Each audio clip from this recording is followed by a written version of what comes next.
Lorsque l'on recherche les origines de l'homme, on se trouve confronté à plusieurs théories. Il y en a trois en gros. La première, elle est scientifique, elle nous vient de Darwin, 19e siècle, sur l'évolution des espèces.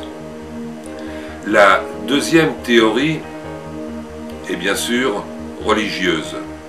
C'est celle que l'on retrouve dans la Genèse, que ce soit dans l'Ancien Testament ou la Torah, où Dieu créa l'homme à son image, qui sera donc Adam. Nous en avons une troisième qui, elle, date du XXe siècle, qui, elle, est de Zachary Sitchin. Sitchin, lui, nous propose une invasion extraterrestre. Bon, pourquoi pas. Mais si on prend chaque théorie séparément, aucune n'apporte la véritable solution. Par contre, si on prend ces trois théories et qu'on les mélange, là, on risque d'arriver à une quatrième théorie qui aura beaucoup d'accent de vérité. Mais, tranquillisons-nous, il n'y a pas de petit bonhomme vert. Si maintenant, on reprend la première théorie, qui est celle avancée par Darwin, l'évolution des espèces, ça veut dire tout simplement que, en ce qui concerne l'évolution, l'homme de singe est devenu progressivement ce que nous sommes, c'est-à-dire l'Homo sapiens sapiens. Ce qui a ennuyé le plus Darwin, et il le disait lui-même, c'est de ne pas avoir trouvé le chaînon manquant entre l'homme et le singe.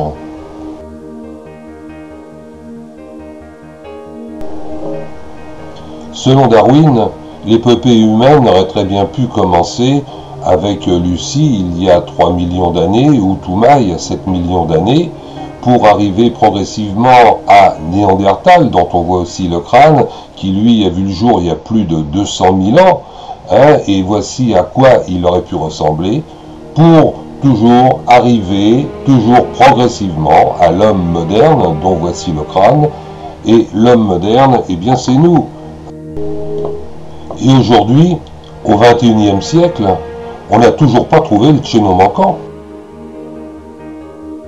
La théorie religieuse, elle, ne fait que survoler la création de l'homme. On en parle dans la Genèse, où il est dit que Dieu créa l'homme à son image, et qu'ensuite, une fois qu'ayant créé l'homme, il tira une côte de Adam pour créer sa compagne, qui sera appelée Ève. C'est tout ce qu'il y a d'ailleurs dans l'Ancien Testament ou la Torah.